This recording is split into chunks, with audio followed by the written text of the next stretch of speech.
Hey guys, welcome back to my channel. I hope you all are doing well, staying home and staying safe. For today's video, I wanted to discuss with you guys some beauty products, makeup and skincare that I no longer buy. Now, I have done 2 previous videos under this umbrella, so I will leave links for you guys in the eye. So if you want to go ahead and check out some other beauty products I no longer buy, then you can do that. But I'm going to straight away start off with a couple of different things before we move on to the actual products. I just want to quickly state my criteria for choosing these products.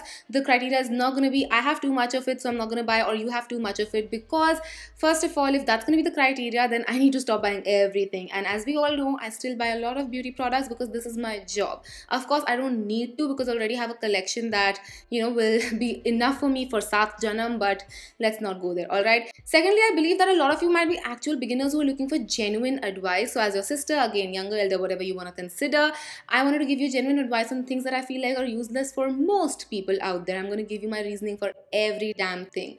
Thirdly, we are not going to be keeping budget as our criteria, because for someone 10,000 might be affordable, for someone else 100 might be expensive. Affordability is so subjective, so I'm no one to say that this is too expensive or this is not so expensive, so I'm not gonna go there also. So yeah, I think those are going to be our criteria. I'm just going to give you my reasonings for everything and why it does not probably deserve a place in your vanity. So without any further ado, if you want to know some products that I am not buying or I never bought, then please keep on watching. The first thing I no longer buy are cotton pads. Now, to be honest, I never really bought a lot of cotton pads because I always felt like they were a little too expensive. Like the good quality cotton pads are a little too expensive for just use and throw, and I do wear makeup on almost a daily basis, so for me they don't make sense. And of course, if you're going to be using your toners with it, then it doesn't matter if you are going to be wearing makeup or not, you are going to be ending up using a cotton pad every single day. And the cheaper ones, and again, I'm not saying it in a way to belittle it, again, for someone the cheaper ones might be the more expensive ones, but what I'm saying is in the general term of things, so the cheaper ones generally are not of the greatest quality and they might scratch your face a little bit, and again, it's a lot of wastage on the environment as well. So that's another aspect to it. Now, I believe that whatever you are going to be using a cotton pad for, you can use your hands for. You don't even need a reusable cotton pad, because I have tried a couple and I haven't liked any. Like I just don't like reusable cotton pads. I love reusable makeup remover cloths, but I don't like reusable cotton pads. I feel like they still are a little harsh on my face. So for toners or anything, I just pump it on my hands and I just tap it into my skin. It also gives my skin a massage, so that's a 2-in-1 bonus. So that's why I no longer buy any cotton pads. Secondly, and I think this is so important to talk about, I no longer buy, and I've never actually bought anything intimate hygiene. So we have a whole hierarchy here. So there's an intimate wash that's on top, which is the least shocking to me, and the lower we go, we have products like intimate whitening creams.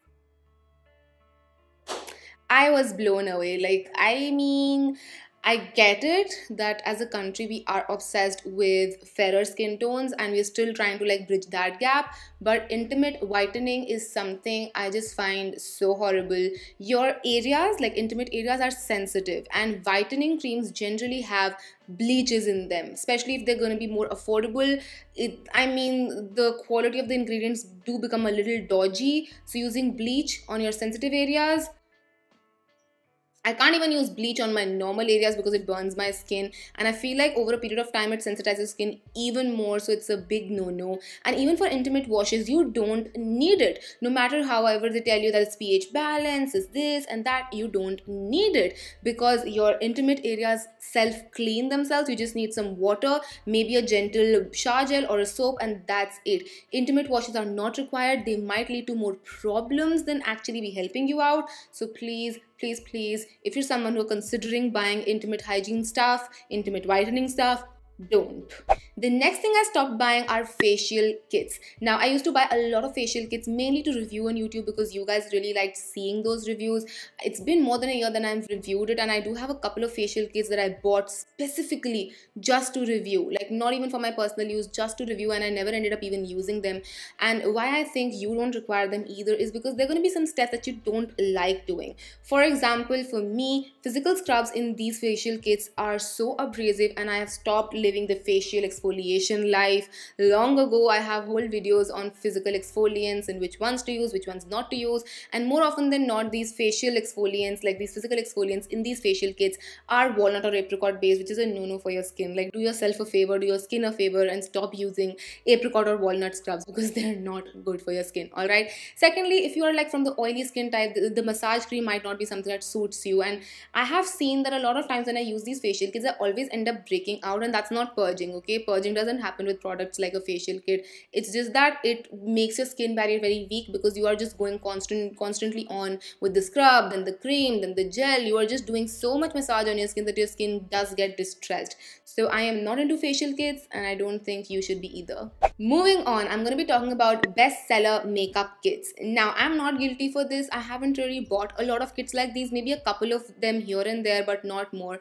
What I'm talking about is like a Sephora bestseller kit or a Nykaa bestseller kit, or a kit which has multiple products in there and you feel like you're getting a lot of value out of it because there's just so many products. A lot of them end up being minis which you don't even get so much usage out of, and then a lot of them can be something that you don't even end up enjoying because it's not meant for you. You maybe want to get that one product in that whole kit, and because of that you end up buying the whole kit, which leads to so much wastage and so much product wastage and money wastage both, which is not ideal. I've seen that happening with me a lot of times. For example, I bought this Clinique set years and years ago. I don't even have it with me right now, I think. And there was a pencil in there that I never ended up using because that pencil was in the eyeshadow palette, and whenever I opened the eyeshadow palette, I just used the eyeshadows and shut it off, and I never used it. And I think same with another Smashbox palette that I have. There is a pencil inside that I just never end up using because I am not a kajal person any longer, so it just doesn't work with me. I have to force myself to use a kajal or a liner pencil on my upper eyelid because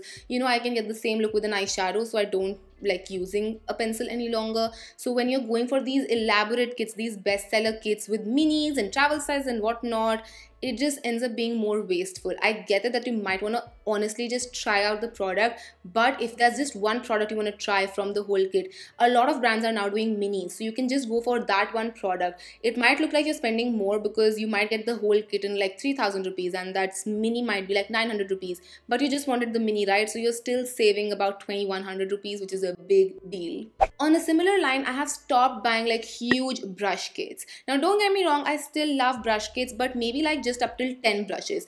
I used to be crazy for 32 brushes, 50 brushes, those huge rolls of brushes because I just wanted to get more brushes.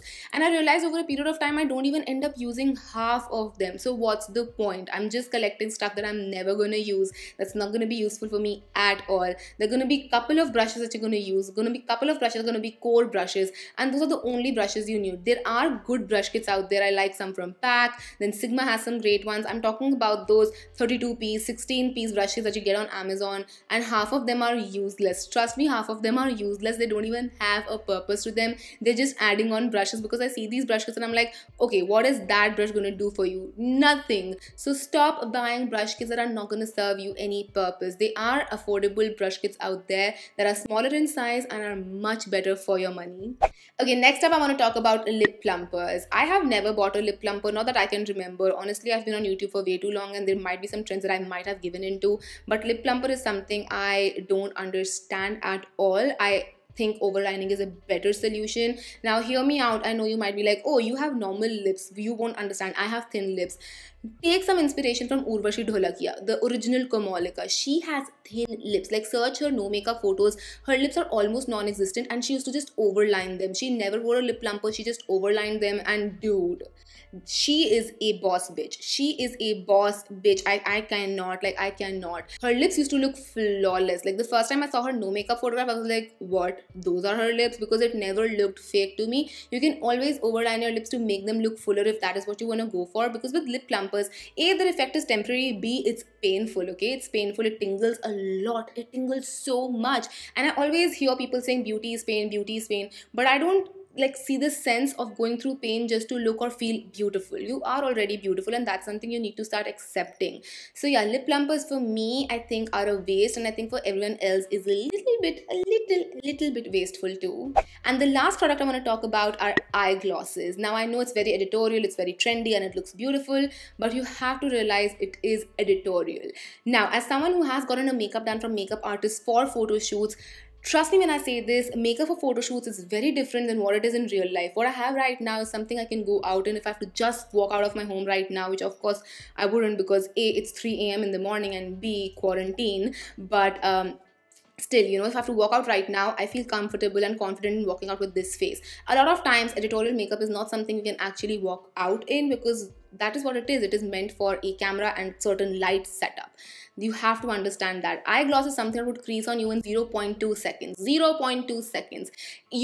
As long as you're like this, it's gonna be okay. As long as you do this, it's gonna crease. It's not gonna look good. It's not gonna look cute. If you want to take editorial pictures with eye glosses, you have lip gloss which you can just apply a little bit on your eyes. You have Vaseline. You have literally, you can apply any other oil that, and don't rub it so that it doesn't break down. Just apply it with a light hand so it just adds a glossy effect for that photograph, and you are done. I don't get the concept of eye glosses honestly, because until unless you set them, and once you set them, the purpose is like defeated. But until unless you set them, they're not going to stay in place. So it's honestly a waste of money and nothing else. So if you do want to get like editorial photo shoots, you have other options. Please save your money. Alright, and yes, that's gonna be it. Those are all of the things I've stopped buying. I don't even have in my collection anymore. Some of the things I've never bought because I didn't see sense in them, and I just feel more comfortable, more in my zone to talk about them. For example, lip plumpers. I saw people talking about them and like raving about them, and I thought something's wrong with my thinking and my brain.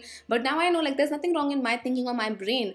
You can love it and you might want to spend on it, and I'm no one to tell you not to spend on it. These are just some advices. Of course, you have the right to make your own mistakes. बिना गिरे समझ नहीं आता है कुछ लोगों को. So, you know, you can make your own mistakes. In no way this is a preachy video. Just take it as my opinions. Take it as an advice from your sister, and that's that. Okay, that is my main motive. But yes, that's gonna be it for today's video. I hope you guys enjoyed this and it was helpful for you all. I'll see you guys tomorrow. Till then, take care. I love you all so much. Bye.